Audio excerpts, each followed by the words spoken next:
Alléluia. Olibisa vona meza mobulu.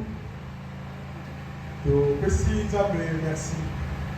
Atako bongo toboli komona na isusu na poko ya lelo mpona tokoka kotambola oyo ezali maloba na nzambe. Pentecôte yango nde mateya ya poso oyo nyonso tosambe.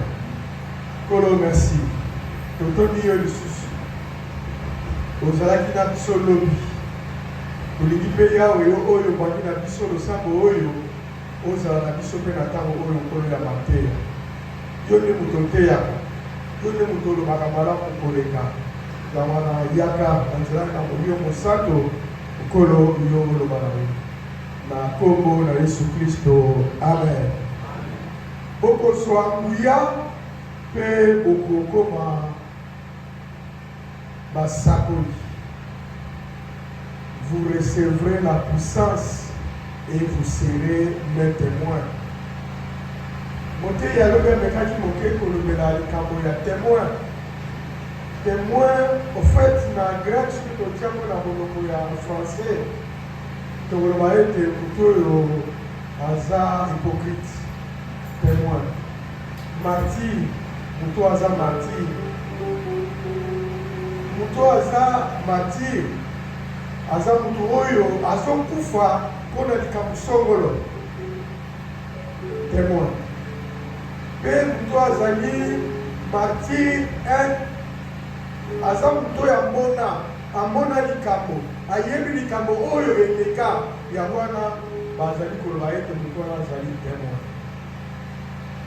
Yesu akoloba ete vous recevrez une puissance et vous serez mes témoins. Na lolenge na bango Yesu akoloba ete vous serez mes témoins na sima ya maloba wana ebombamaki un mot martyr. Bien que vous serez mes témoins, il faut faire très attention pour être bon kokufa à cause ya kombo na ngai. Amen. Pour être sango oyo bino bokomeme pai ya bato pour être mes témoins. Sango oyo bokomema mpona makambo oyo bomoni makambo oyo boyoki ezala bato mosusu bakolinga koyoka ngo te mpe bamosusu bakolinga komona bino te ya wana bozala pre ya kokufa. Amen. Amen. Bozala pre ya kokufa à cause ya maloba oyo bokomema epai ya bato. Vous recevrez une puissance. Na sepelaki na ndeko oyo asungaki biso lobi po ete tolobaki na ya moteya po ete nzoto ezalaki mobulu asungaki biso mpona to comprendre ete l'évangile c'est une puissance. Amen. Sango malamu ezali nguya ndenge ekomami na mokanda ya Romains chapitre 1 verset 17. Je n'ai point honte de l'évangile car c'est une puissance de Dieu. Amen. Balobi ete naza na soni ya liloba ya nzambe te po ete eza nguya ya nzambe. C'est bien précisé. C'est une puissance de Dieu. Et sa puissance y a mototé. Et sa puissance est outil soki esika nini te. Mais ezali nguya o euti epa ya nzambe. Amen. Yamwana Saint Paul a continué dans maloba na ete oh qu'il est beau les pieds de ceux qui annoncent la bonne nouvelle. Oh qu'il est beau les pieds de ceux qui annoncent l'évangile. Et c'est beau ezali na bato oyo bazali kotambola mpona koteya sango malamu. Amen. Po ete Paulo ayebaki ete na kotambola mpe mpona koteya sango malamu il y a une puissance qui accompagne les évangélistes. Il y a une puissance qui accompagne ceux qui proclament la bonne nouvelle. Amen. Mais le contraire, il y a l'évangile na biso na Congo soki mpe na CPA eza ete bato ebele bayokaka soni po ete bakende koteya sango malamu. Amen. Les promesses et l'obéissance. La Pentecôte, les promesses et l'obéissance. Likambo liboso, ilaka, pe likambo ya mibale, na kolobela motos, l'obéissance. Joël chapitre 2, verset 28. Les hommes vos fils, vos vieillards, bamoko bakolota bandoto, bamoko bako prophétiser, pe banso bokozwanguya ya molio mosanto. Amen. C'était une promesse oyo nzambe apesaki na mokanda ya Joël. Mais promesse wana etambolaki selon la volonté de Dieu. Yesu Masiya ayaki abotamaki ateyi sango malamu pe pito akoli pe abandi koteya sango malamu. Na lolenge na ye ya koteya sango malamu na mokanda ya Matthieu chapitre 16 verset 18, Christ azoloba, Pierre, sur toi je bâtirai mon église. Amen. Pour être promesse oyo nzambe apesaki na mokanda ya Joël esengelaki mobele kaka s'accomplir au sein de l'église. Amen. Ekokaki kokokisama na libanda ya eklezia te. Ekokisama esengelaki ete elaka oyo nzambe apesaki na Joël ekokisama tout simplement dans l'église. Ya mwana na Matthieu 16, 18, Yesu akoloba ete Petero na yo na kotonga likolo na yo église langa. Amen. Pe Yesu alekaki na ye akontinaki koteya kino na verset 28 pe akufaki pe ya koloba ete ya moakufa ete vous serez mes témoins. Nyonso yo ngai nalakisi bino nazotinda bino, allez, faites de toutes les nations des disciples en les baptisant au nom du Père, du Fils et du Saint-Esprit. Amen. En ce moment, l'Église, comme corps du Christ, comme ces bâtiments, nanu et zalakate, mais Yesu yamo akufa yamo matalikolo yakoloba ete bokende bote ya batu nyonso sango malamu pe bombakisa bango na kombo ya tata ya mwana pe ya molimo mosantu. Et quand il disait allez, ezalaki etinda oyo ezalaki lié na promesse ya Joël 2, 28. Mais cette promesse ekokisamaki nanu te. Yango wana toko Yesu akokufa pe avant même akufa ya koloba ete il est bon que ngana tende pour que soki ngana kei je vous enverrai le Saint-Esprit. Amen. Pour que soki Yesu aumelaka na se ya mokili molio mosantu alingaki koya te. Comme Nzambe, c'est un Dieu merveilleux, un Dieu qui fait les choses en son temps. Puis dans le lenge ya bien, Nzambe ayebaki ete lokola tango na ngai komi na suka, je dois céder ma place au Saint-Esprit pour que le Dieu, le Saint-Esprit, aille accomplir que le Père a promis dans Joël chapitre 2, verset 28. Amen. Mais il était avantageux pour l'Église et que Jésus a quitté pour des promesses. On appelle ça qui dans Matthieu 16, 18 et que ça. Yangwana, Jésus a contacté dans le Coran. Acte chapitre 1, verset 8. Vous recevez une puissance. Là aussi, c'est une promesse. Oh Jésus a son ça dans l'Église. Vous recevez une puissance et vous serez mes témoins, les martyrs. Est-ce que vous avez la vie à Pierre quand vous lisez la Bible? Bazo me maye suna épouse. Na butuana, oyo tomo na yango Yesu, bakende ko bakaye. Yesu plutôt Pierre oyo abetaki tolo que Seigneur ngana kotika yo te. C'est Pierre oyo na ntango bayuda bayekuna baya kozwa Yesu Petro akozwa machete mpe akopapa l'un d'eux litoyi ekolongwa. Mais Yesu akoloba na ye te avant ntongo etana ntango basoso bakolela toi owanga na ngai. Amen. C'est tout à fait normal et que Yesu awangana pour être Pierre n'était pas revêtu de la puissance d'en haut. Amen.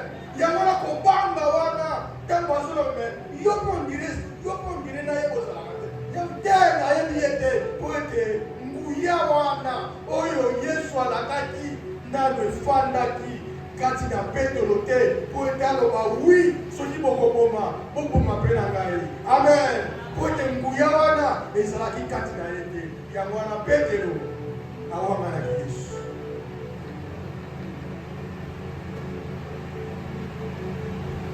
J'espère, je le crois, que Yopé, elle beaucoup, Ouamanaoui.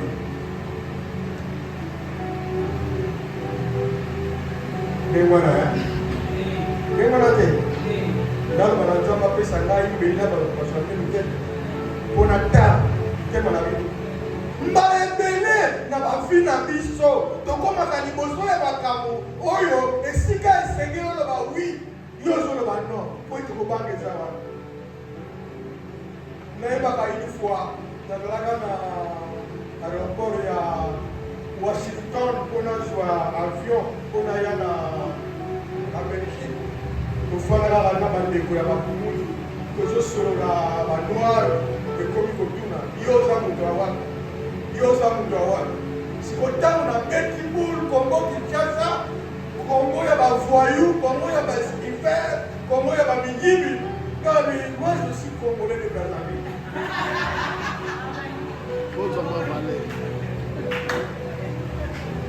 Mais moi ce cela, comme la rata, papa. Donc nawangani. Olina lo basolo, même ata balinga ki ba seka ba chola, mais na labite je suis du Brazzaville. Mbala mingi na bomo ina biso à cause ya kozanga molimo, à cause ya kozanga la puissance d'en haut, la puissance du Saint-Esprit. Et si ka na sengeli na lo ba non, nga na zolo ba oui. Et si ka o le fole na lo ba oui, nga na zolo ba non. Exactement lokola Pierre oyo awanga na kiye. Vous serez mes témoins. Vous recevrez une puissance, la promesse. Ce que c'est la bâtiment, c'est la main de dimanche, dans le thé à Matéa ya Koya na Molio Monsanto, Matéa ya Koya na Molio Monsanto, la thé à Molio. Pourquoi nous ça? Pourquoi dimanche? Amen. C'est demain que je vais prêcher sur l'effusion du Saint-Esprit. Les triples promesses, il y a un Zambé, les triples promesses de Dieu sur le Saint-Esprit et Kokisamaki, dans le canal Acte chapitre 2, et Lobby, les promesses, cette fois-ci, dans la Bible, Acte chapitre 5, Acte chapitre 5, verset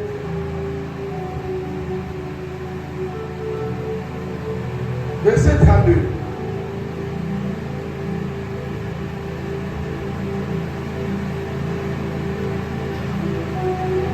Bongo atindi biso. Bongo atindi biso tosakola makambo wana. Biso na molimo mosanto oyo Nzambe apesaki na bato batosaka ye. Je vais seulement retenir bato batosaka ye. Ceux qui obéissent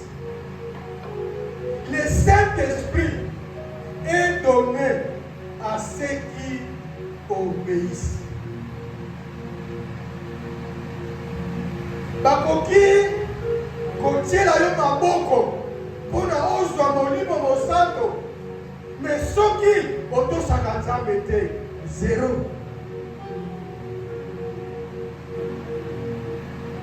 Le Saint-Esprit, pour recevoir rien, ce ne sont pas les œuvres qui comptent. Non, oui c'est vrai, la Bible aussi nous dit, personne ne peut dire qu'il a la foi si il n'y a pas des œuvres. Mais si, à ce qui concerne le Saint-Esprit, Dieu le donne simplement, tout simplement, seulement à ceux qui obéissent. Yamana, moto akoki kobongola motema te soki abandi kotosa Nzambe te. Molimo mosantu ayaka na bomoi ya bato soki moto abandi kotosa. Amen. Amen. Amen. Nazoyeba dans notre marche chrétienne dans les années 1970, il y avait un courant doctrine mokoyaki na Kinshasa. Il faut osa la jeune il y a 21 jours. Il faut ozwa mateya il y a 21 jours.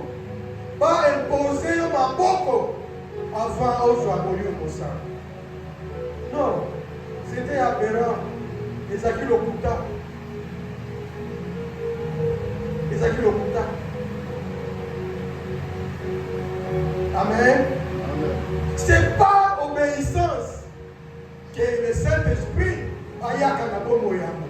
C'est par obéissance que le Saint-Esprit nous investit ayaka kati na biso. Et si le Saint-Esprit vient en nous, le Saint-Esprit ayaka na bagage belé, les valises, et dans ces bagages valises, il y a tout, les fruits du Saint-Esprit, les dons du Saint-Esprit et sa puissance. Amen. Le Saint-Esprit n'est pas seulement une puissance, mais le Saint-Esprit, c'est une personne. Amen. Molimo mosantu azakaka nguyate, mais molimo mosantu azali Nzambe. Dans la personne de Dieu, nous avons la Trinité, et dans la Trinité, nous avons le Père, nous avons le Fils et nous avons le Saint-Esprit. Amen. Il faut, comme un chrétien assidu par la parole de Dieu, et Seigneur Yoyebaete, Molimo Mosanto, Azaka Kakuya, Oya Yaka Katina Motote, kasi le Saint-Esprit, Azali Moto, Azali Nzambe, Azali troisième divinité, Katina Nzambe. Bible Zorobaete, Ayoka Mawa. Molimo Ayoka Mawate, pour être des esprits, une puissance. Niama Ayoka Mawate, même à Azomona Machette, et de l'effort Lelo, Moutunaye, et pour lancer, Niama Oyoka Mawate.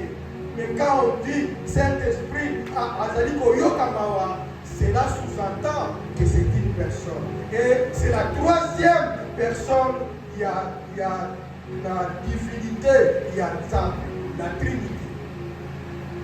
Le Saint-Esprit, il parle à l'Obaka. Bato mingi, balobaka. Et nazoyo kamolimo kolobelanga. Bato mingi, tolobaka. Nanga rakat, molio mosanto, alobela kinga. Amen. Poète, c'est une personne, une divinité, il parle. Ne considère pas seulement le Saint-Esprit comme une puissance. Il est une puissance que Dieu, oh Azali Kopesa Biso, mais Azalaka Moto. Le troisième personne, Nabonzambe Yatsam. Amen. Amen. Yamoana, mutu akoki koloba tete, ngai natondisami nazana nguya molio mosanto, ngai nazana molio mosanto, soki moto wana ayokaka moboko na ye te. moto oyo atambolaka na molimo santo, moto wana ayokaka molimo santo. Yesu Masiya lokola Nzambe ayebaka ete sengeli mpona kende. Po wana ezalaki mission ya Yesu te, ezalaki mission na ye te. Il fallait azonga po ete molimo aya kokontinue mosala na bango. Le Père, il a créé. Nzambe ye moto akelaka. Et dans la création, la Bible nous montre que Yesu Masiya, il était présent. Et l'Esprit de Dieu, je le voyais, l'Esprit de Dieu mouvait pendant que vous tambola, il connaît à maille. Donc, Nzamba azalaki na ebandeli. Yesu azalaki dans la création, mais molimo azalaki dans la création. Et Nzambe azalaki oyaye, il a créé. Et Yesu ayaki pona aya kokambola mokili. Et tango oyo tozala ngo ezali tango ya molimo santo. Amen. C'est le temps du Saint-Esprit. On ne peut pas parler d'une église, ce qui est église wana ezali conduite par le Saint-Esprit. Amen. Ce qui ezali conduite par la puissance du Saint-Esprit. Tu ne peux pas être un chrétien, une chrétienne forte si tu n'es pas conduit par la puissance, par la présence du Saint-Esprit. L'Esprit est donné à ceux qui obéissent. Naliki obitala.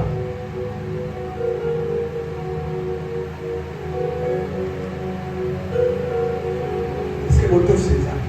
Pour ceux qui obéissance exacte. Même à Oza, diabolisme social, sans dans l'église,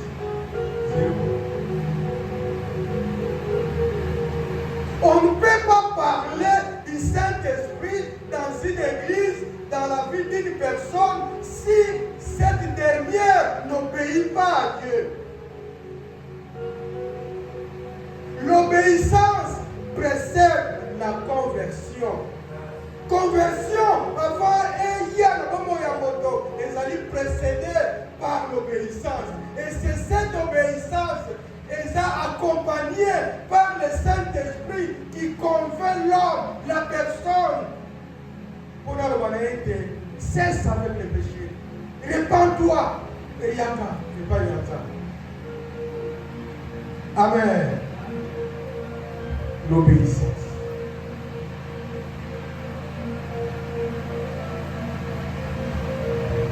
Bayekoli, batosani. Tango Yesu aboloba ete eza malamu nakini. Me nalingi ete wana nazali kokende. Bopanzana te, bozonga na Jérusalem, bokende ofanda na chambre haute, en attendant l'effusion du Saint-Esprit. Soki bapanzanaki na bango balobi bon, il est parti. Nous sommes comme ça, à Tikibiso. Mais ils ont obéi. Ils ont crié. Namalobana Yesu Christo. Yamwana Mazonga qui na Jérusalem. Quand bien même, les allants qui ponnent à Mawa, mais Mazonga qui peut pas connaître au fond de Sikamongo. Kino, effusion à Saint-Esprit et ça. Ils ont obéi. Qu'en est-il de moi? Qu'en est-il de toi? Est-ce que tu vis dans l'obéissance? En sorte que le Saint-Esprit, présence du Saint-Esprit, est à la manifeste permanente dans ta vie. Est-ce que tu obéis à Dieu? L'obéissance. Ça me n'est pas grave. Lobiko ekoki kosalama ekoki koya na bombo ya moto te soki moto wana azali convaincu te soki molio mosanto aconvaincre ye te e molio mosanto akoki koconvaincre motu te soki moto wana azali na motema oyo motema etosaka soki moto oyo akoki koyoka te.